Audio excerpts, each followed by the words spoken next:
Let me talk to you.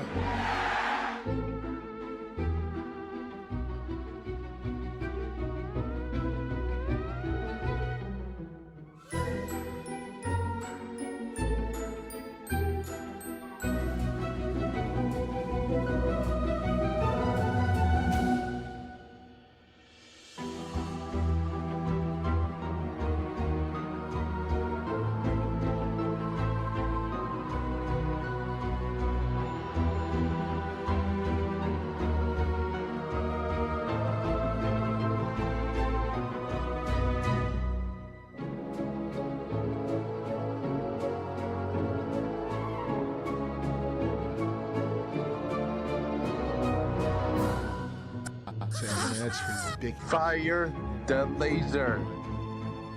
That's a really good beam.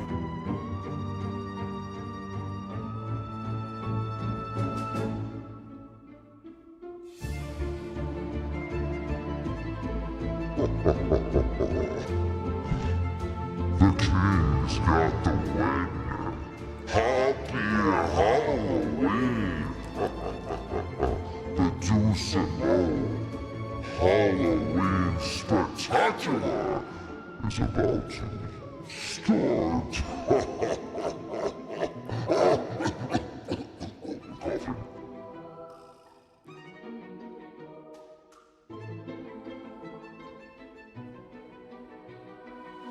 Give me a hell yeah.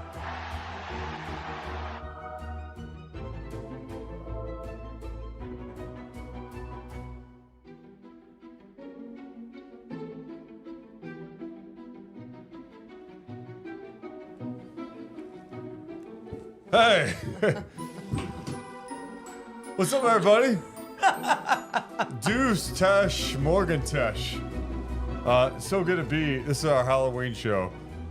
I'm trying to talk like John Tesh, and I gotta be honest, I think I sound pretty good right now. It's not bad. You gotta go a little deeper, Morgan. But I'm Morgan Tesh, so I can talk how I want. I'm Right? Deuce Tesh. Our brother John created Roundball Rock. If you don't mind. Doing this live is a little complicated. If you don't mind. You guys know Roundball Rock, right? All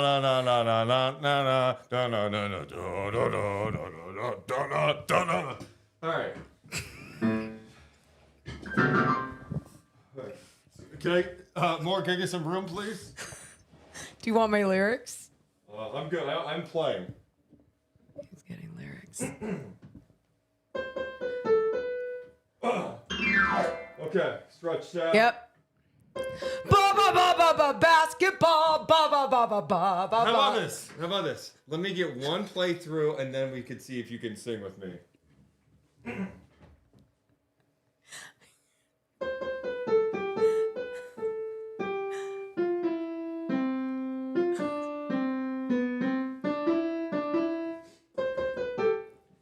Yeah. Good. Okay, was that okay? It was a little sloppy. Who's ready for a little Roundball Rock? Give me a hell yeah. One more time. Ba ba ba ba ba basketball. Gimme the ball because I'm gonna dunk it.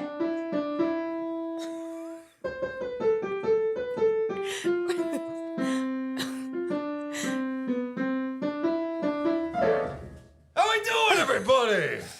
Let's just say this was the actual first time that we tried on the costumes. And please, if you could show what it's supposed to look like.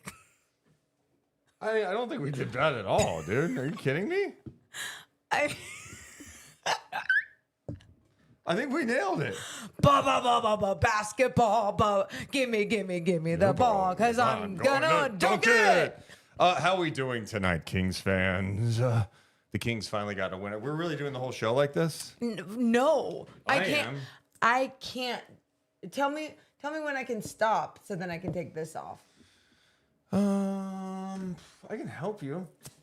That was so. How'd that feel? Payback from like 2 years ago.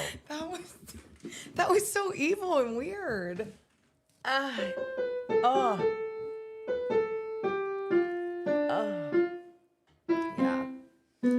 done being a Tesh bro. Oh, I'm not. Oh, I know. I appreciate you guys being here live tonight. The first Kings win of the season, and oh, it feels so Give me good. a hell yeah.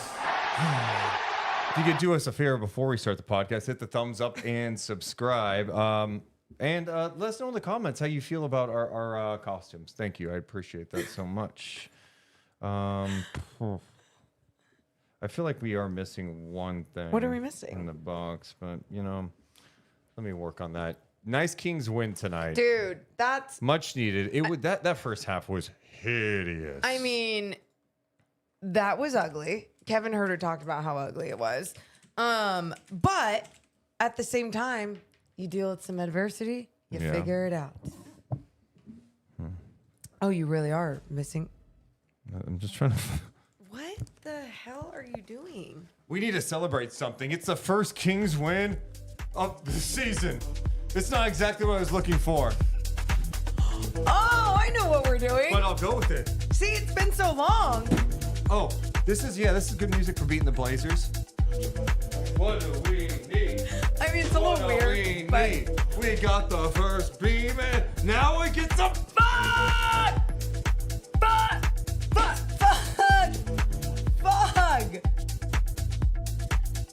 you say? Fog! The first fog of the season! Give me a fog, yeah. Fog yeah! Why are we so corny today? Whatever. We do what we want. It's a Monday. Kings get the win. How's everyone feeling out there tonight? This feels like one of those lounges that martinis cost $22. All right. Appreciate you guys being with us tonight. Let's start the show. Thanks. Deuce and Mo coming down in 3, 2, 1. Hit our wonderful music. Fuck, again? Jesus. Come on. Ow! You bump your toe, too? All right. First fog was a little too much. Hang on a second. Okay. Margaret, you stuck your toe? No, I stepped on this. We're good. Okay. Jesus Christ. Ow. You gotta take it off. Oh shit, it doesn't?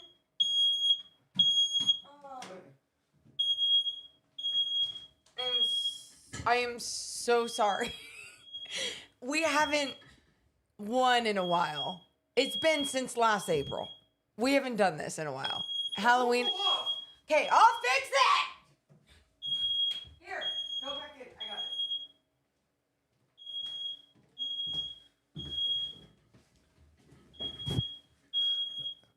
it. Can we just talk about smoke detectors?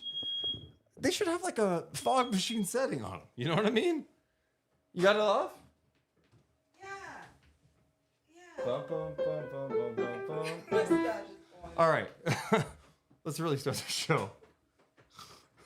Do smoke. 3, 2, 1, hit my music. Deuce and Mo, Deuce and Mo, Deuce and Mo.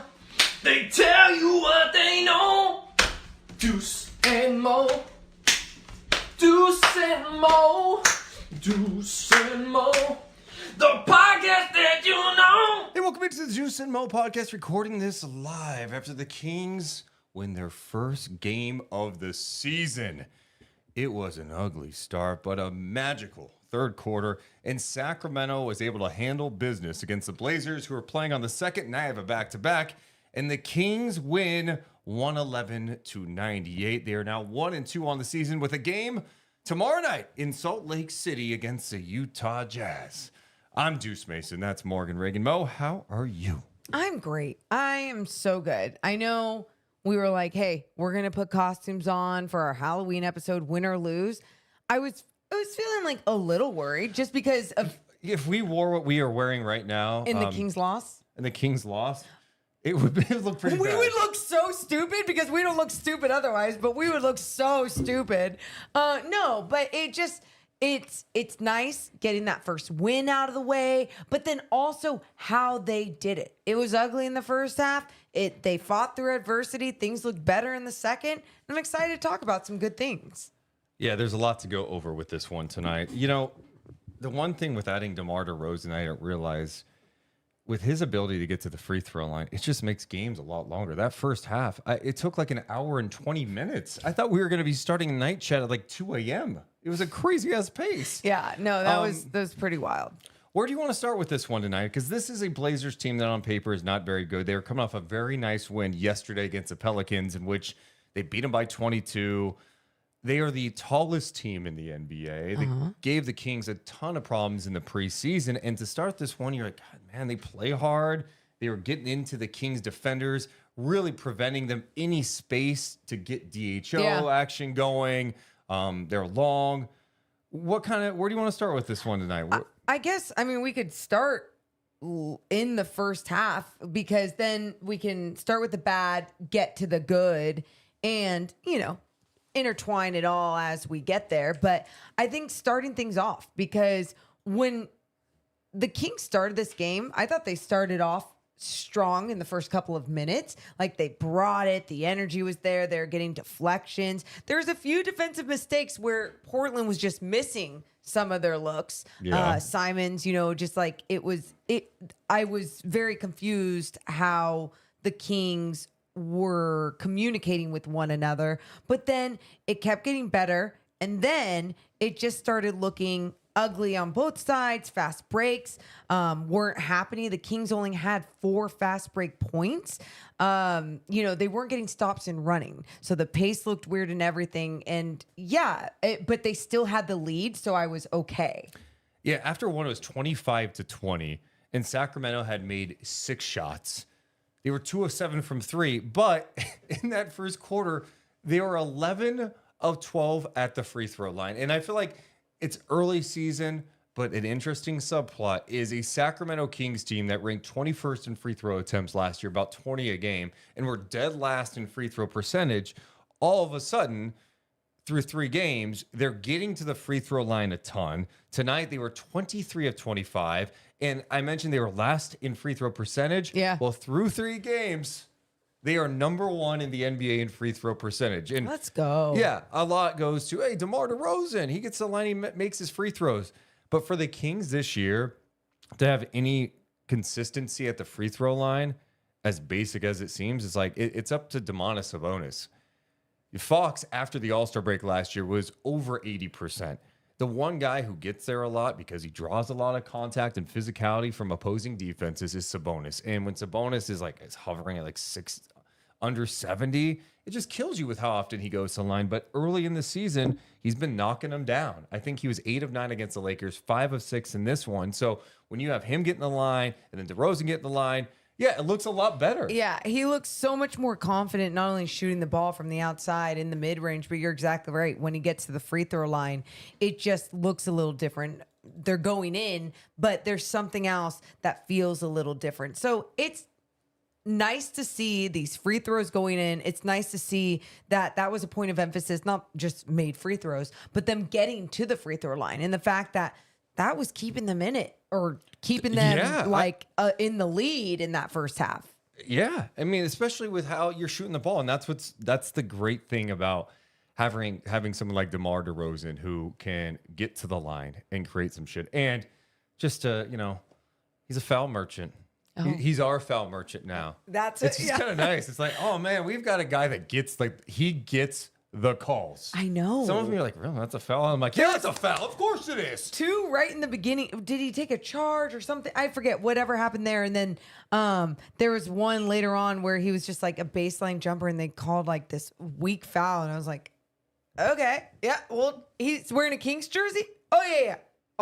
I'll take that. Definitely take that. So, but being able to score at the free throw line when you're not scoring in a possession because you're just not shooting well, your offense isn't flowing, it's great to have that as a weapon. Yeah, at halftime,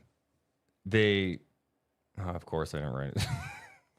I'm a mess tonight. Wait, why? What did you? I'm just laughing because I usually put the score at halftime underneath all my notes. I didn't. I was like, at halftime, the free throw percent, and then I didn't do that, which is very funny of me.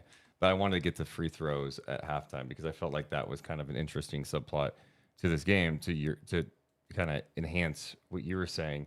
At halftime, the Kings were 17 of 19. Yes, they took 19 free throws in the first half. And so, to Morgan's point, the fact that they struggled with their shooting in the first half, you had guys in foul trouble. Sabonis had 3, Huerter had 3, Keegan had 3. You shot just 15 threes in the first half, just 4 or 15. And you were up at the half, 51-43. It felt like, okay, that's a minor victory. I don't think I was jumping for joy at half. I got to be honest. If the game had continued what it looked like in the first half and the Kings squeaked out a win tonight, would I be happy? Like, yeah, they got a win. But I'd be like, okay, I'm a little nervous about this. This doesn't look good. But that third quarter was so freaking good. I know we'll get into that. Oh, yeah. When can we get into that? Now. Okay, whatever. perfect. Because, I'm kind of done. Like you said, the ugly basketball, the things that weren't flowing, it was concern. When I say concerning, they still had the lead, but it was like, is this what it's going to be? I want to hit on this for a second because I do think this is part of the early season theme I'm noticing with Sacramento. And it's the Kings adjusting to DeMar DeRozan's pace. Yes. The other Kings players adjusting to DeMar DeRozan's pace. And also on the flip side, DeMar DeRozan adjusting to the style that the Kings want to play. Like the Kings want to play fast. They want to make quick decisions. They want to push the pace, not only like on the break, but in their half court offense. They want things moving. I think what you're noticing early on is like there are some moments where DeRozan's slowing it down and like other Kings players are like, oh, we're slowing it down now. And it's kind of like, oh, okay. Is this how we're doing and it? And it's an adjustment. Yeah. Or like for DeRozan, it's like, oh, we're moving it here. There was like one sequence tonight where like Alex Len got the ball trying to go into DHO with DeRozan and he looks and DeRozan's like jogging to the opposite quarter. And I'm like, oh man, this is just, it's still a little bit clunky. I feel like each game you're seeing better and better cohesiveness on offense. And you try not to let the missed shots like affect what you're seeing out there because obviously missing shots you're like, oh, the offense sucks. It's like no, but I'm just talking about the flow of things. And I think at times like it's been an adjustment for not only DeMar DeRozan but Kings players. I love this point because I think this is something that we're going to see more of. Where it's not even confusion, it's more of feeling each other out. Yeah. And then when you feel each other out, you don't have to play DeMar's way. You don't have to play strictly with the crazy fast-paced Kings way. Where can you find that balance and understand your personnel with whoever is on the court? And I say that, for example, if DeMar was on the floor with some of the second unit guys and he had to take over more, well, you're probably going to play more to maybe his pace or balance those things out. Or you're still going to allow guys to still run fast, but there's going to be more of that balance. Now, when you're with that starting crew, you're hoping to see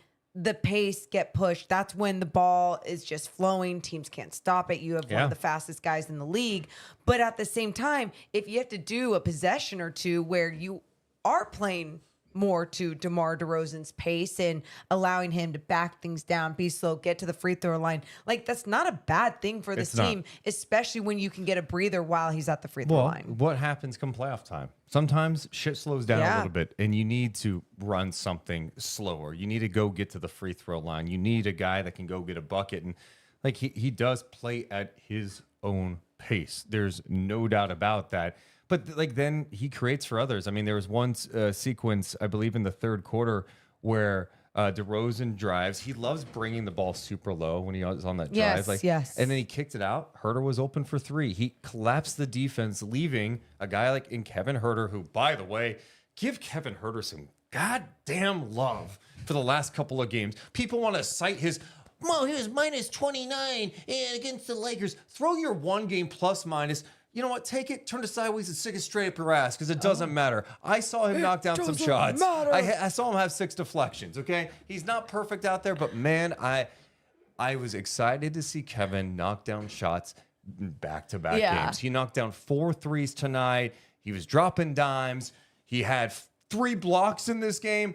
Sorry, quick Kevin Huerter tangent. I want to go back to DeMar. Oh, dang it. Sorry, go ahead. Can I? Can we just continue a little bit with Kevin now that you started the tangent? So going off of your tangent, I feel like a lot of this energy that that he's getting is also dictated by the way that he's playing defense. He's getting those deflections, he's getting those blocks, but like obviously knocking down some of those first shots are helping him just feel confident out there. But I swear, defensively, when you are in the passing lane and you are doing your job and knocking the ball away, slowing down the opponent's possession, like it's gonna give you a different type of energy and confidence. And then you saw that in his game, moving without the basketball, making his shots. You know, I was asked in the post-game show, like, oh, do you think that Kevin's turning the corner now or whatever just because of one game? And I'm like, why not? You know, we're in game 3. Like, why can't it be? You know, I could be completely wrong and he can still have his inconsistent game after game after game. But at the same time, what we saw in that first year to what we saw last year, why can't he find an in-between where you got a bad game, you got a good game, you figure it out? Well, yeah, and I don't think I still maintain I don't think the Lakers game was a bad game. He was a part of a lineup that allowed a big I was just run. saying even like just I know the last couple of years. So it's good to see back-to-back games where he knocks down 4 threes as well. And you know, you saw him do other things too. I mean, the first couple of plays of the game, the two-man action with Sabonis. I mean, he had found Sabonis early.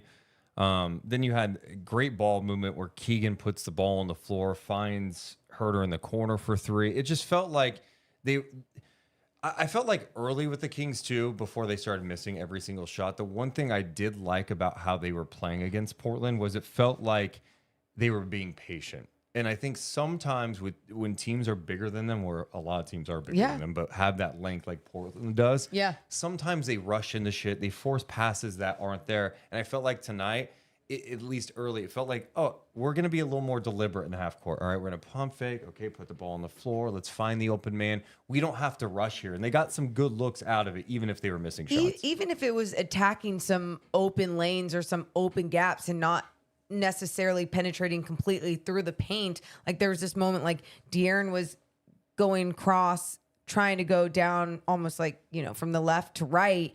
And then DeRozan was kind of coming off him.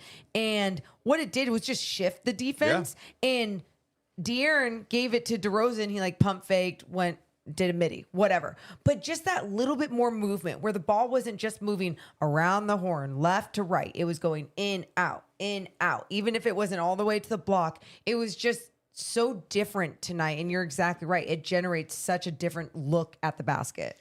And when Kevin is out there too, I mean, teams are going to respect his shooting. You know, they're going to play him tight, which just opens up the floor for others. So when Kevin's knocking down shots, it's a game changer. And last year, there were so many stretches where he wasn't knocking down shots on a consistent basis. He lost all of his confidence, and it impacted him on both ends. Kevin's never going to be a lockdown defender, but I think he does enough like getting his hands, you know, he's longer, so he can get his hands on the ball, deflections. I just liked how he played tonight. I thought it was really good to see him. And that's where you're like, okay, you start visualizing what the Kings offense can be if he is knocking down 3-pointers on a consistent level like he did in his first year. And then on top of that, Deuce, we saw Keon Ellis check in with Malik Monk. Can I just say this pregame? It's your podcast. Say whatever. Oh, if that's what we're doing, huh? Deuce Tesh. And if people are joining us late right now, you're probably going, why are you dressed like this? I saw someone said you guys look like card dealers. No, and we do, but we're dressed as the characters from SNL, as Roundball Rock. You know, John Tesh. You know, the guy who did that. It's like that. I messed it up, but there you go. I'm not a piano player. Anyway. Keon Ellis. Before the game, Mike Brown was asked plenty of questions about Keon Ellis because he played 11 minutes in game 1 against Minnesota, did not play against the Lakers. We're all looking around like, what? You got to figure this out. Like, you got to get him on the floor. He said before the game it was a minutes crunch more than anything. Plans to play like a 9-10 man rotation. He mentioned why he put Jordan McLaughlin in that game against the Lakers is he wants someone that was going to push the pace. And he made it sound like Keon was more of like a situational bench player at this point. So in my head, I'm going into the game thinking, we're not going to see Keon Ellis again. And then the first 2 subs off the bench, Malik Monk and Keon Ellis. And I think tonight's a great example of like, to me, should be the goal is like, you need to get your bench integrated and they need to play. Like, there's minutes for Keon Ellis Yeah. out there. There's minutes for others out there, but there's not minutes if you're going to be playing, you know, DeRozan 40 minutes, Fox 40 minutes, Keegan 40 minutes, and, you know, Sabonis 40 minutes. You're complicating things, right? And you look at tonight, even though the Kings were able to get the lead big, the minutes were way better. The minutes were way better. And then obviously the last couple of minutes being up by 15, being able to play some other guys too helps. But you're exactly right.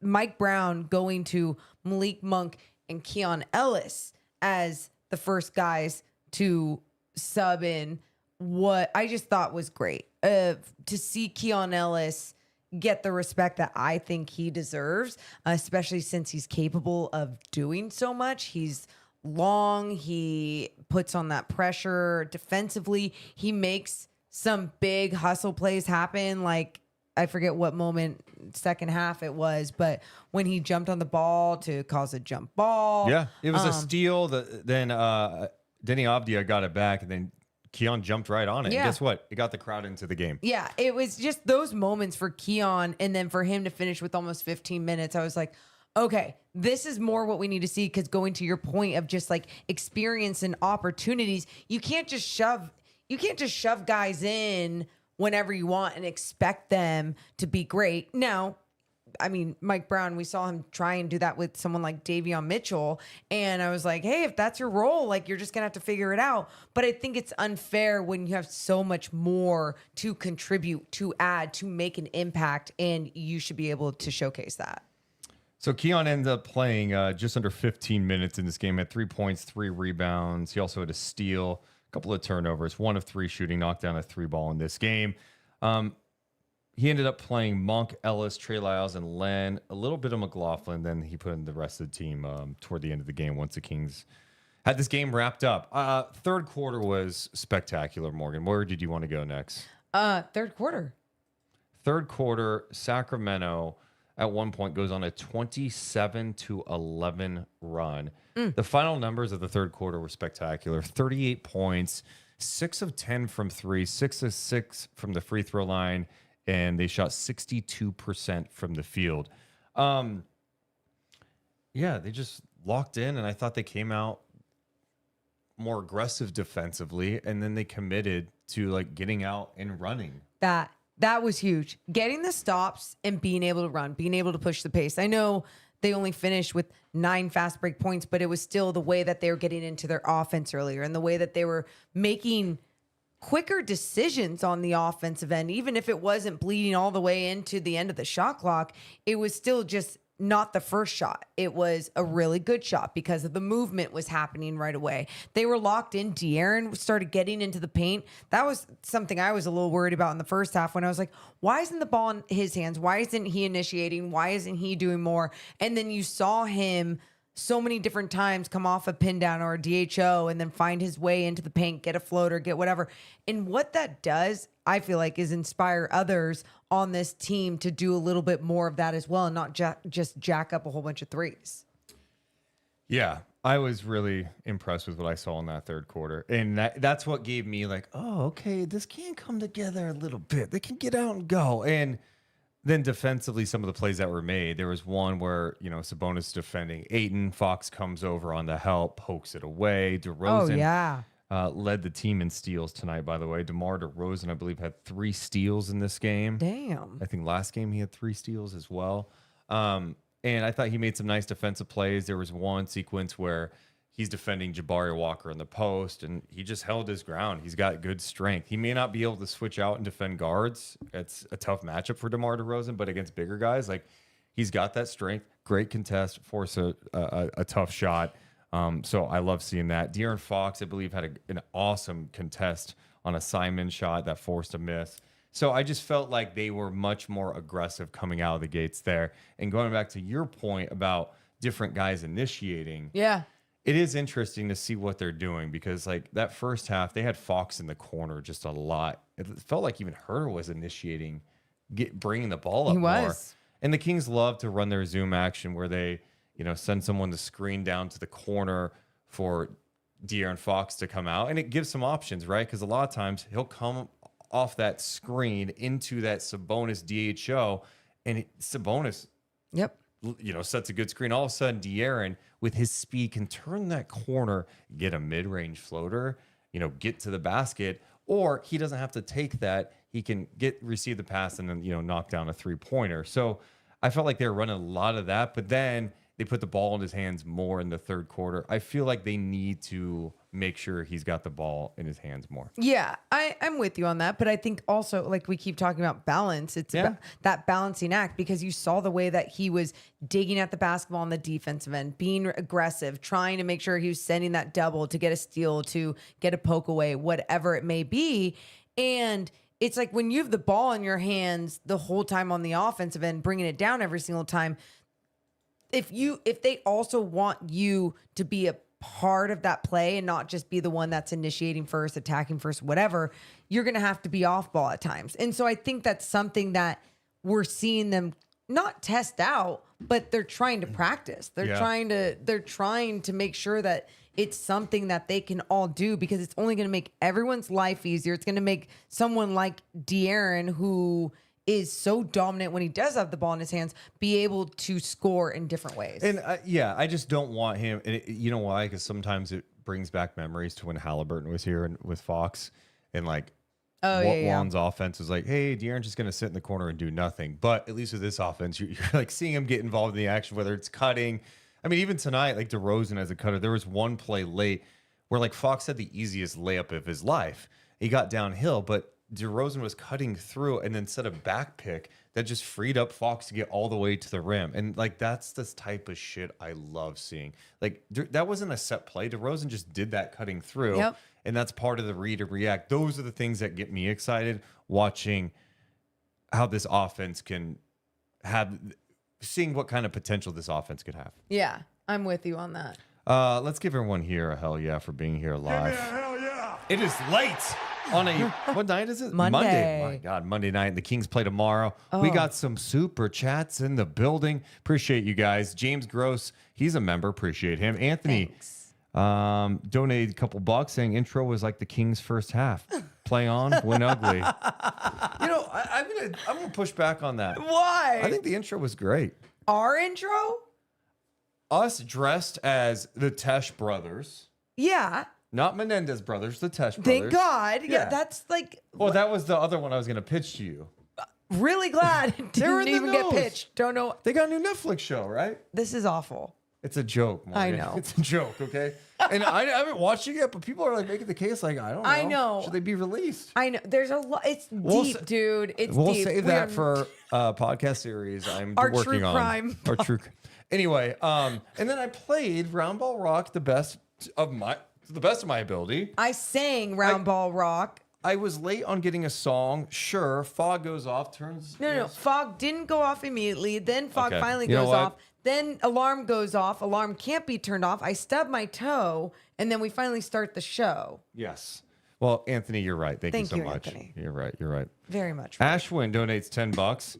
Huerter eating the minutes of Keon makes sense in the first two games, giving him the run to catch up with the flow of the game, and now we see how it is with Keon playing more minutes. Yeah, I mean, I think the reality is with this roster, I mean, there's just a lot of guards. I think this roster is going to need to be balanced at some point, but I think this is what it is. And if Kevin's producing like he is, I think he gets minutes. If he's not, you have other options. And that's a fair point too. Even just kind of looking at it like that. Like the guy didn't play in the preseason. He didn't play in the preseason. No, he didn't play. I'm just like double checking my mind. He didn't play in the preseason, and so like for him to be able to get those minutes, those opportunities. But I think what was the scariest part was how Keon was being talked about whenever the question was asked to Mike Brown, whether it was before a game or at practice. It just never felt like the confidence in Keon like there was just a couple months ago. Also, Malik Monk in the chat. It's not Malik Monk, but someone named Malik Monk, and some people in the chat believe it's Malik Monk, which is funny. Donates $10. Keon Ellis is one of those players who really got it out of the mud. He's earned everything that's come his way in his lifetime. That man deserves minutes on a nightly basis, no questions asked. Yeah, I mean, Thanks, Malik. Keon Ellis, to me, we talked about it last night. He's a winning player. He's the type of guy you want on your basketball team and playing minutes because he makes things happen. And it was good to see him make an impact. He's also got such a great attitude. Biggity Blake donates $5. John Hader, Blades of Glory. Is that what it looked like? That's the vibe that you're giving. You know, I've never seen that movie, but Will Ferrell? Is that the one? maybe. I've never seen it either. Yeah. I don't know why I never saw that one. Dude, you've never seen so many movies. Okay. Mean Girls. Never seen it. Yeah, thank you. A couple other good stats from tonight. Kings in the second half, they were 10 of 20 from 3. Okay. After 4 of 15 in the first half. So it was good to see them knock down some shots. Yeah. And again, because those shots were being created differently was one of them. But also, yes, you have to actually make your shots. And the fact that you're playing one of the biggest teams in the NBA tonight too, where that could be a threat from the outside, taking away your vision, being able to contest more of those outside shots, being able to cover more ground. And it just never felt like that was truly an issue tonight. They end up shooting 40% from downtown this game, 14 to 35. They were a slow shooting start for this game, as we mentioned the first half, but they got to go together in the second half. End up shooting 45%, 92% from the free throw line. Fox had 24 points, 6 rebounds, 3 assists. He had a couple of steals, 9 of 20 shooting, just 2 of 8 from 3. Yikes. You know, I got mad at Fox once tonight. Oh, no, you didn't. I know. Cool, Deuce. Yeah. What's up, Look me? at you, okay? You got mad? What? Yeah, at what?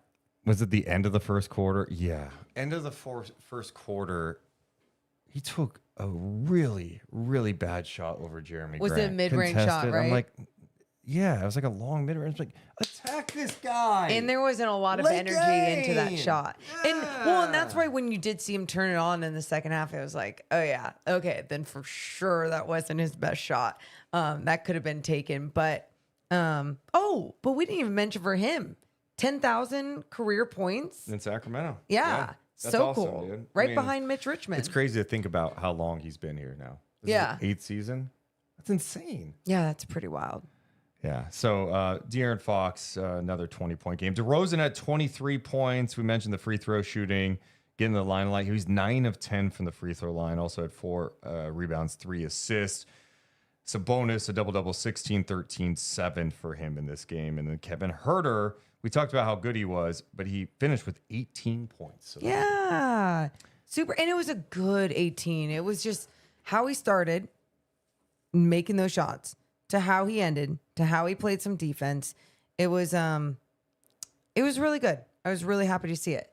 Did you see Trey Lyles rip his jersey? Why did he rip his jersey off? I think either he like hurt himself, so it was emotions, or he was frustrated. And he just tore it off. Like Superman. Superman does that, right? I was gonna say Batman. Superman. But yeah. I'm glad you didn't say Hulk Hogan, you know. Weird. And I know. Like, no. Next topic. So anyway, when he ripped off his shirt like Superman, I was like, wow. Did they just give him a new jersey then? When was that? Yeah. I mean, they always have a new jersey ready. Think about it. They're all in the team store. Oh my God. Yeah. Can you imagine? He rips off it. I got to go up to the team store. Where's my wallet? Where is it? Stupid joke. Okay. Where's my... He's got to go up to the team store. Yeah, you rip it, you buy Can you it. imagine he's got to like walk up the stairs. Trey. Where's Trey? He's still in line. They didn't have any jersey. They had to make one at the printing thing. Stupid. Not funny. Like, so stupid. Man. Yikes. I thought Malik Monk, the other thing, Malik Monk didn't play a ton of minutes in this game tonight. I think Mike was like, oh, these guys are rolling, Huerter's rolling. We're just going to keep going with these guys. But I thought when Malik was out there, he was fantastic. I mean, that building was lifeless in the first half because there was a whistle literally every other second. Yeah. We saw in this game a combined 55 free throws, right? So that's a lot of stoppages, especially in that first half. Anyway, he comes late second quarter. He had that play where he's pushing in transition, goes between his legs from behind, and he missed the layup. Missed the layup, but Fox was there to tip it in. That was awesome. And then he had a great defensive play too. He has so many fun moments. There was one where Sabonis was driving it down the court and he gets caught up and just tries to throw it back out, and Malik was there to get it. He takes a dribble and a step back, 3. And at first I was like, why is he do? That's why he's taking this. Love it. That's How many Malik. threes did he end up with?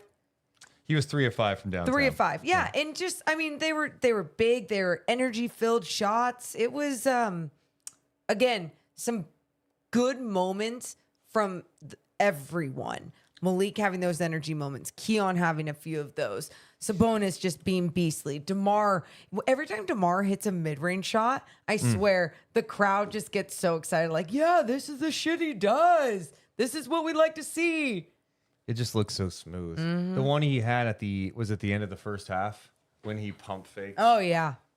Anthony Simons to death. Is like 1, 2, goes up and shoots it. You're like, God damn, man. You know you can't bite on the pump fake because you don't want to like end up fouling the guy. But you're like trying to be patient with it. He shoots it, no problem. Yeah. So, yeah. Go on. Keegan had a weird night, huh? Yeah. I feel like he missed shots early, and then like I Mike Brown's mentioned this. Like he has mentioned that when Keegan like slumps his shoulders after missing a shot. I saw that once in the first half tonight, and I don't know. He wasn't knocking down his shot. I did appreciate, like, despite the fact that he wasn't knocking down his shots tonight, the guy was crashing the glass. And Hell yeah. rebounding is going to be an issue this year until they decide to, get some more size on this team. And he came off a game the other night against the Lakers where I think he had 4 rebounds. And tonight he had 8, but 4 of those were offensive rebounds. And he just came crashing. He's been they really want to emphasize crashing from the corners to get offensive rebounds. And Keegan's done pretty well at that. And that's the thing. You see those 8 rebounds, and I thought he had some other good moments where he was crashing the boards, but it wasn't landing in his hands, or he just couldn't grab it. But the effort was there to keep crashing the boards. So at least if he wasn't making his shots and it was a weird night for him, he didn't let it take him completely out of his game. Shout out to everyone watching us here live tonight. If you have not done it yet, the biggest thing you could do to help our channel grow is make sure you're subscribed. Doesn't cost a thing. Hit the subscribe button. Also, hit that thumbs up button. We should be at 500 thumbs up. So hit the like button and just tell your people about it. We want to keep growing this thing. It just makes sure other people see what we're doing. Yeah. So we appreciate you guys. No, thank you guys so much for being here on a Monday night. Here's my poll question for tonight. Morgan, do you feel a little better now? The options: way better, same, doomer for life, and a little better. 52% of people voting tonight, over 600 votes thus far, say way better. Hey. 39% say a little better, and 8% doomer for life. Yeah, I'm definitely a little better. Like, I don't need to be, again, way better. And I like that people are there. I feel way better because the beam is lit, Yeah, so like okay. that for me is like, oh, thank God that thing needed to be up in the air. But for the team, I feel a little better. But I never felt awful either. I think it was just more, I think they're going to go through the ups and downs, but the downs isn't going to be completely shitty basketball. It's just going to be figuring out each other out. And that to me is completely normal for all these teams in the NBA trying to figure each other out with some new players and whatever. I mean, I think the challenge this year too was like you're not only implementing DeMar, like we said at the top of the podcast, and him getting used to the players and the players getting used to him. It's like you were trying to get Trey and Kevin back in the fold after they missed training camp, did not play in the preseason, and Huerter had not played in 7 months. So I think that is another layer to this whole thing. And then you add to the fact that Mike Brown, the first couple of games, was like, I felt like there was a restriction on him. He was not allowed to play anyone on the bench more than like 5 minutes. It's like, oh my God. Everything was just. Yeah. So I don't know. Hopefully now this road trip, they hit the road tomorrow against the Jazz, and then they've got a weird ass back-to-back. They go, tell me this. Oh, no. Help me out, NBA schedule makers. Okay, you know NBA schedule I makers. know, and I'm what are you gonna gonna hit do? him up. Yell at him? Tell me this. You go, Utah. You guys, imagine a map of the United States behind me. You go Utah, okay? Then you fly to Georgia, to Atlanta, okay? Then you go to Toronto, okay? Oh, okay. And then you go down to Miami. Why wouldn't you go Utah, Toronto, like Miami, Atlanta, or Atlanta, Miami? Why would you go the boom, boom, boom, boom? That doesn't make sense. In Atlanta, Toronto's on a back-to-back. I mean, oh, okay. It's weird. Well, no, but Atlanta. So whatever. I'm honestly like, how AI needs to figure that out then, because that's ridiculous, right? It's not that ridiculous to me. Honestly, it's just not because again, if I'm on a plane and I'm getting served food and I get to sleep or whatever, I'm fine. I'm just saying logistically, it doesn't make much sense for me. If I was planning a trip, I'm not doing that. Hey.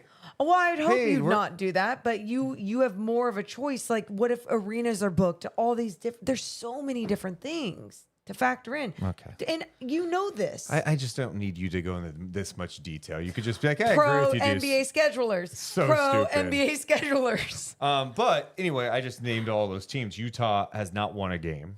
Okay. Uh-huh. Also, Taylor Hendricks, dude, out for the season. Like, super sad injury. One of those that you won't, if you see on social media, don't watch. I'm not going to watch. Like a fibula injury, and No. he dislocated No. his ankle. So he's done for the year. They lost to Dallas tonight. They're now 0-3. So they're going to be on the second night of a back-to-back as well. And then, to me, there's winnable games on this trip, and you just hope that the Kings can build some consistency. How I would vote in the poll question, I feel a little better tonight. I think I'd feel way better if there was like a first half where like, oh, everything's clicking, the shots are falling, all that stuff. But I thought they played hard tonight. I thought they didn't let Portland's physicality deter them from what they wanted to do. Like, they were Agreed. aggressive. They got to the line. Then the third quarter, they showed what they look like when they're at their best. And that's a good point, because I thought Portland was doing a good job defensively on them, making their life a little bit harder in that first half. But then you saw again toward the end of the game when they went into like that matchup zone, it just screwed with the Kings for a few possessions, but then they started figuring it out once again. So again, the adjustments the Kings kept making with what Portland was throwing at them, I thought was good. We got more super chats to get to. Shout out to Greg for the super chat. Homer James donates a couple bucks saying pure entertainment. The piano, the smoke alarm, heart fire, fist pound. Joe donates $5. Love you guys. Are you dressed like Hall & Oates? We make your dreams come true. Ooh, ooh, ooh, ooh. Yeah, I can play it. She's a rich girl and she's gone too far, but you know it don't matter anyway. Do it again, but Kings related. Okay. He's Something beam. There's a okay. beam. It's a beam night and she shines so bright, but you know it don't matter anyway. You can rely on the Kings winning, baby. You can rely on the Kings winning, baby. Yeah, You we'll put leave me that on on the the spot. chopping block. Yeah, I know. Just sometimes. And no, we're not Hall & Oates. John Tesh, dude. The John Tesh for- Tesh, dude, Dave Tesh, God, you guys kill me. or Morgan Tesh. A little better. I do. I still think the rebounding's concerning overall. They ended up out rebounded tonight by 6, 46-40. The defense, I think, had better moments tonight, which was good. Points in the paint for the Blazers, not the best. 52. They were 26 of 50, though. They missed a lot of shots in Yeah. the paint. I didn't like that the Kings only had 28 points in the paint, but also those numbers are, when you get to free throw line that much, those don't count as points in the paint, blah, blah, blah, blah. You get it. You're fouled in the paint. You go to the line. It doesn't count as points in the paint. So that's a little bit misleading there. But, hey, you got the win. Who do you think the player of the game should be in the chat? I want you guys to type it right now while we tell you that tonight's podcast is presented by our friends over at Mother. Mother.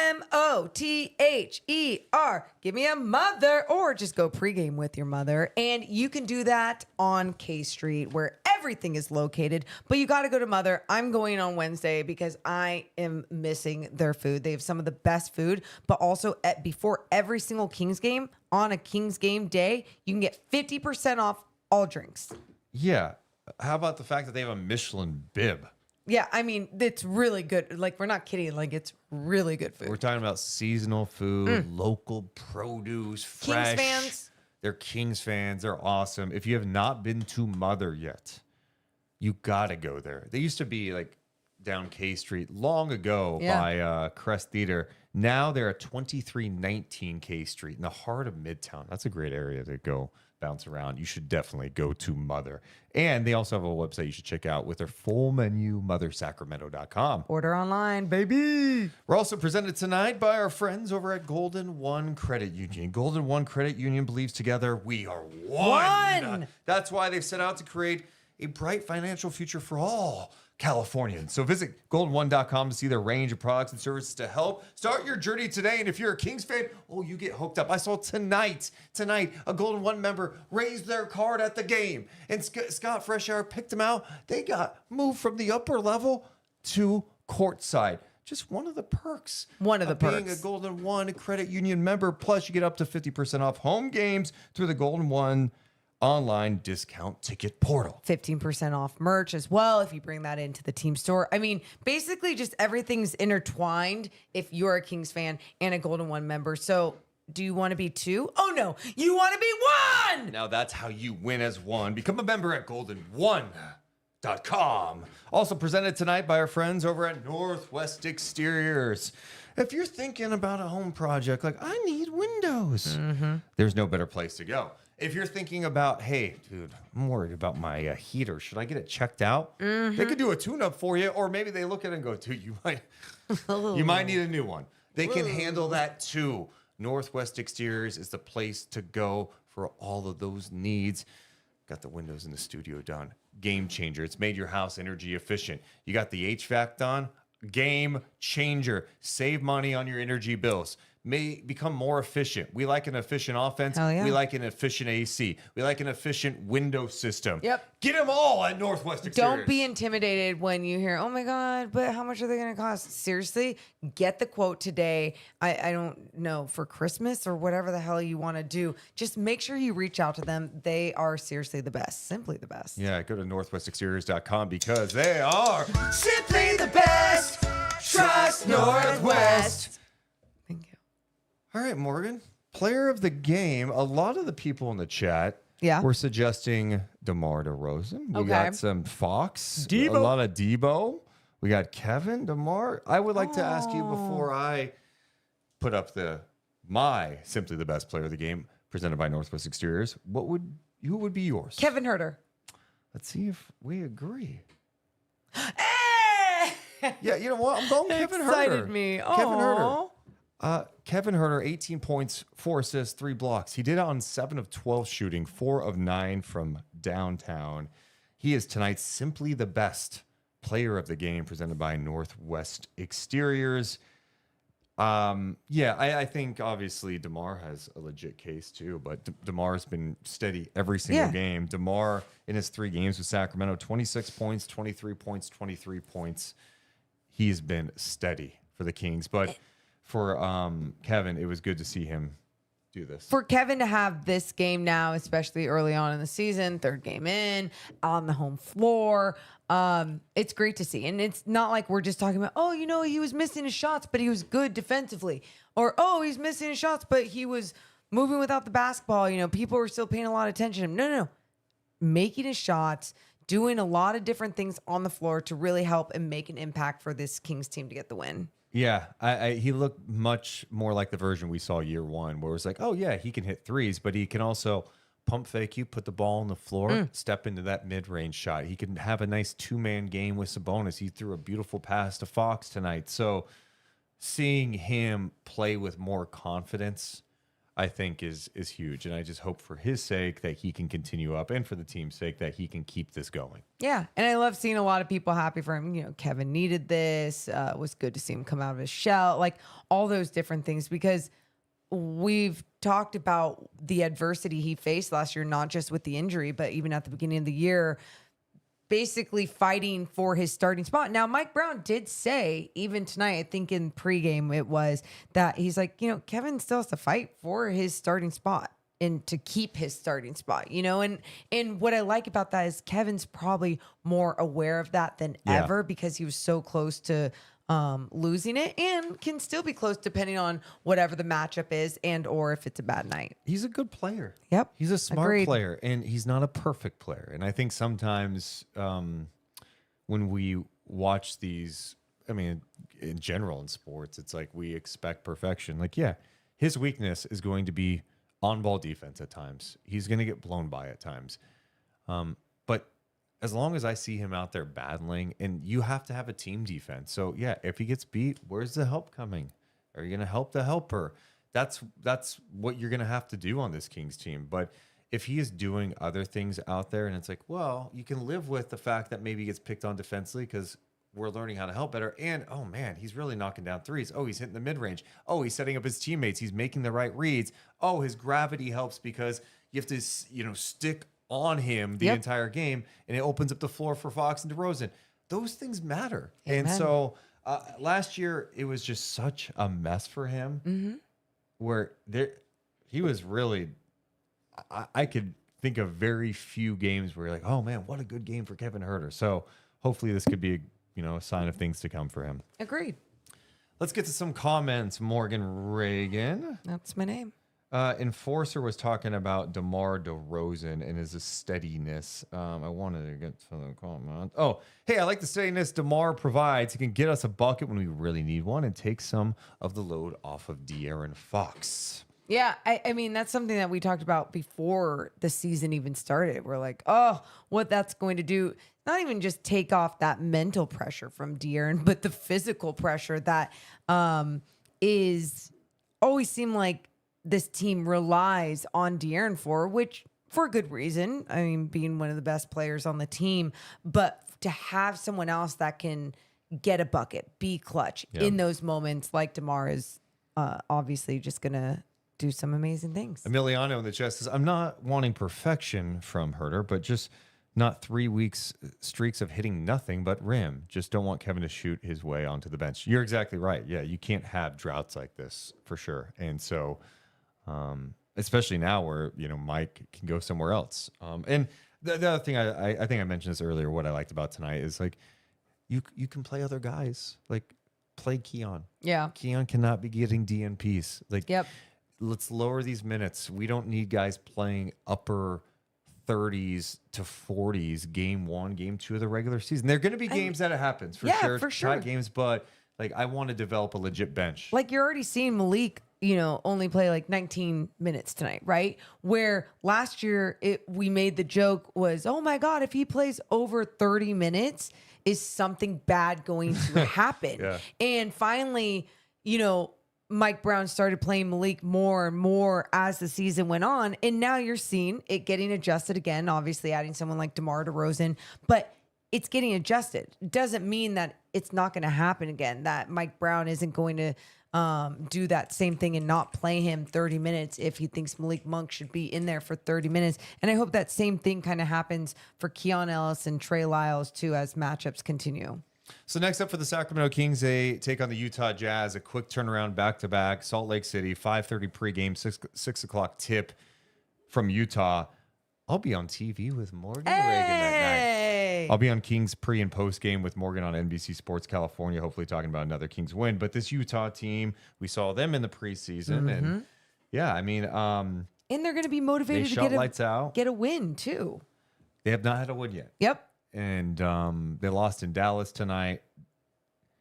I don't know. I just feel like it's the NBA. It's not going to be easy. It's just not an easy game. But hopefully the Kings can build on this, because it would be disappointing if you couldn't string it together. I go to what I say. Like tonight was so important because even if Portland plays hard, and they got that win yesterday. You can't lose games at home to Portland. It's a non-starter. You have to show some consistency at home, build on the home court. If you want to be a legit team, you don't lose a game like tonight and you handle business. That's what the Kings did. They got up by as many as 26. Got whittled down a little bit, but ultimately you handled your business. It wasn't a threat in the fourth quarter. Against the Jazz tomorrow night, just get a win. It doesn't have to be a 25-point win. No. It's a road win. Get a win. Escape with a win. I don't care. But I just want to see them build on this. I want to see more moments of offensive cohesiveness. You want to see some consistency, basically. Like, not only do I want to see some consistency, because the consistency we saw in the first two games was that they were consistently just doing good and bad things in spurts, right? It was just in these small stretches. And the bad stretches would come in pivotal times. So then you saw this game really string together. Adversity was thrown at them, whatever, they figured it out. And to find a way, even if tomorrow there's adversity thrown at them, find a way to just bring it all together, though, for that W. Because then that alone, finding out how to play winning basketball and make those adjustments are just going to make you so much better early on in the season. Like, I know it's early and we say, hey, it's early, we're 3 games in. And I still totally believe in that. I believe in like not freaking out about any of this shit until you're like 15 games in, or really, it's not even just like freaking out when you get to a certain number. It's what you're seeing being done out there. Because when the Kings were 0-4, that 2 years ago, I remember saying, they're playing good basketball. I'm really not weirded out by this. Where with this one, when they were 0-2, I was just like, there's spurts, but I don't like it. Tonight, it was like ugliness in the first, but it was the whole game was ugly. The flow from the refs, every single thing. So, yeah. And you got to win ugly sometimes, which is cool. Yep. Like, I was watching OKC Atlanta yesterday, and the Hawks were hanging with OKC through 3 quarters. This is okay. They're playing tough.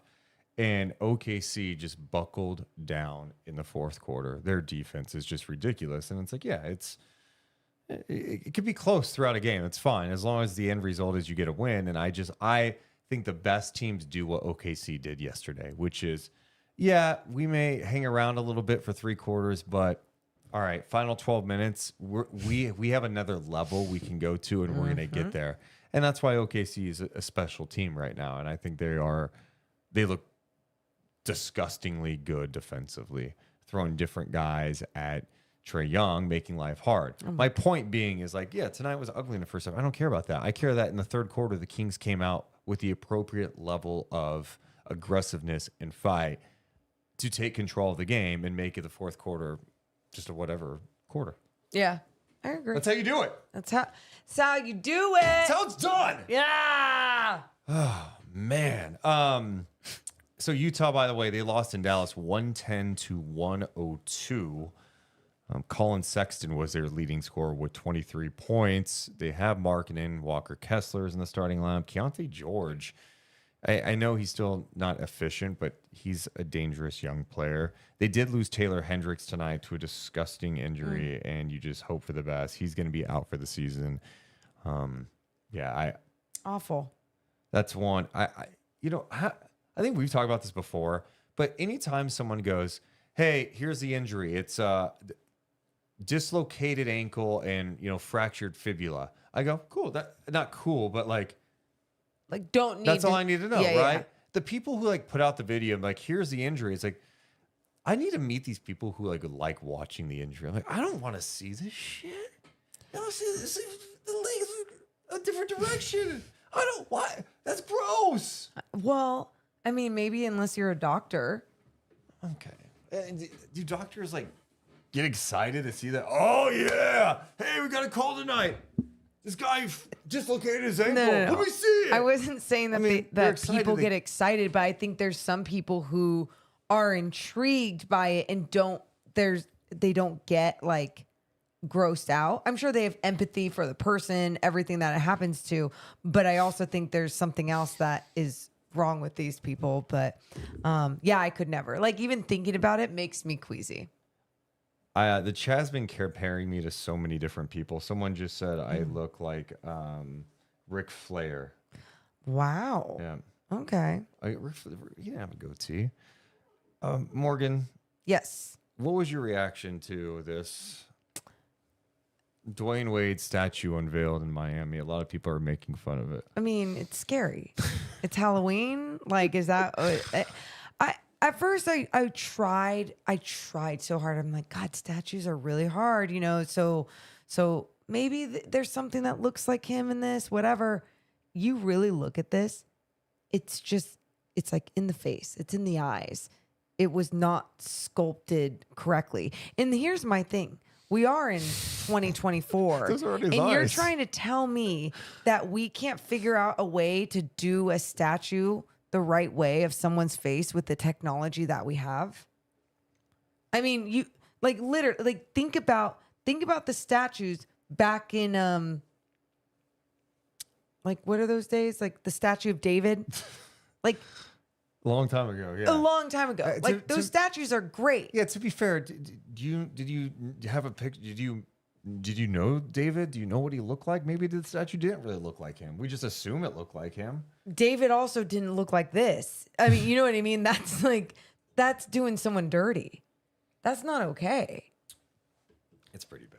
It is bad. No, it's just more the eyes than anything, right? It's the eye. The eyes are tiny. They're squished together. It's like they're not doing what they're supposed to do. Do you think in general statues are pretty creepy?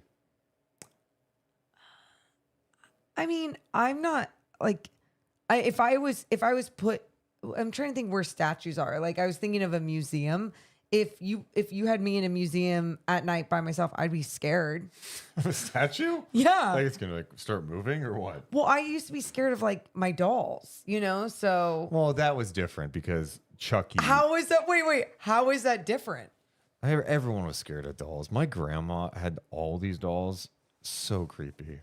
Yeah. I'm like, No- what, and like, hey, old lady. Okay. Why do you just have like a case of like dolls? Because they probably like made her feel a certain way because that's what old people used to play with when they were children Okay, maybe and you're right. collect and like, come on, get. Before we wrap up here, Yeah. we got one more thing that happened tonight that was really cool. For those who know Carlin, where's my little French? He's laying in his bed. Carlin the Frenchie. So last December, he suffered an injury where he had a Spinal. herniated a disc that was putting pressure on his spine. Okay. So he needed emergency surgery on his spine. His back legs just like dangle, just like Like this. So he's been going to rehab at UC Davis twice. It started twice a week. Now it's like once every 2 weeks. And it's been good. Like he's built strength and he does some things, but he still didn't have feeling in the back legs and he still drags around. And take him on a walk, you put him in his little wheelchair. It's the cutest thing ever. And what's awesome about dogs is they don't care. Like the dog lost feeling in his back legs and he doesn't care. He's still like, so I can happy. move, I can eat. He's Okay. totally jacked up front. Anyway, get home. Get ready for the pod. Hey, Carlin, what's up? Carlin is using his back right leg. Like literally like bent, putting pressure on it. Just a I've little. never seen it. Just a little. It doesn't matter. I mean, Yeah. what a win. It's What really cool. And so like he's been doing so much rehab of like being on a little treadmill and they're like moving his little legs and different exercises, laser treatment, shock, all this different shit to hopefully stimulate something. But to see him have the ability just to push up a little bit on his right leg, It's cool. like, That was cool. oh my God. Yeah. I feel like the beam was lit tonight for Carlin and it made me really happy. Oh. No, I did. I just like, it's weird because, you know, seeing him around the house, he's not in wheels all the time. Like around the house, like he just drags his back legs around, right? So seeing him like be able to go on that right leg, it's like, oh, he's like standing up high again. A little bit. It's Little crazy. bit. Yeah. I'm curious what else can happen with it. But either way, it was just cool to see a little bit. Just a win. Yeah. Yeah. A big win. Right, you know what? A little bit pressing up, right? Yeah. That's a win over the Blazers. You're pressing up again. The Yeah. Kings, the first two games, they're dragging around like Carlin. Oh. Right? They're still playing basketball, just dragging around, Yep. right? Yeah. Tonight they beat the Blazers. They got up a little bit. Okay, so Right? That's what. this is Deuce's Great comparison. example. Yep, just like Carlin's leg. You know, you did miss one other thing. What? Paolo Banchero. Oh, Banchero. Yeah, you know, there's so many basketball topics I wanted to hit, and I know we have a back-to-back tomorrow, so I was being respectful of your time. Okay. Banchero tonight. Orlando beat Indiana, and at the half, Banchero had 37 points. 37. He ends up finishing with 50. I mean, you'd hope that the team would adjust and slow him down, but he had 37.0 turnovers at the half. So his final numbers, though, Morgan, Yeah. 50 points, 13 rebounds, 9 assists, 2 blocks, and he left points on the board. He was just 15 of 22 at the free throw line. Damn. But he was 16 of 26 overall. That guy is Beastly. ridiculous. Yeah, I think back to that draft. I remember after the draft lottery, one of Deuce Mason's best takes, I was like, I think the Kings should trade up and try to get Banchero or Chet. And Chet, have you guys seen Chet this year? For Chet about it. You know, like he is unbelievable. No? You didn't make that up, did you? It just came to my head now. Really? For Chet about it. I actually like it. Okay. You know, Hey, sold forget it. about it. Well, because I just didn't believe that you thought of something funny. Forget about it. Ah! Okay. That's how I felt you gave me. Forget about it. But yeah, Yeah. you watch Chet. There's a lot of NBA topics we still have to get to at Yeah. some point. But anyway, final thoughts. Good one, Kings. Yeah. You're on the board. Now take care of business tomorrow. I'm with it. I'm totally with it. Beam was lit. Carlin's leg is kind of feeling good. Kings get the dub. Smoke detector went off in the pre-show. I mean, we got a Halloween costume. I played Roundball Rock. like You got to this. play it again. Okay. Oh, wait. Nice. God. That's actually really good. Hey! Give it up for Deuce, huh? My wig sucks Yeah, it does, man. so bad. This was an interesting night chat, and it was good to have this type of chaotic energy tonight. It felt all over the place. Tomorrow we'll be doing this live from the NBC studios in San Francisco. We love you guys so much, but we got to go. You all have a wonderful rest of your night. See ya! Deuce and Mo, Deuce and Mo, Deuce and Mo. They tell you what they know. Deuce and Mo, Deuce and Mo, Deuce and Mo. The podcast that you know.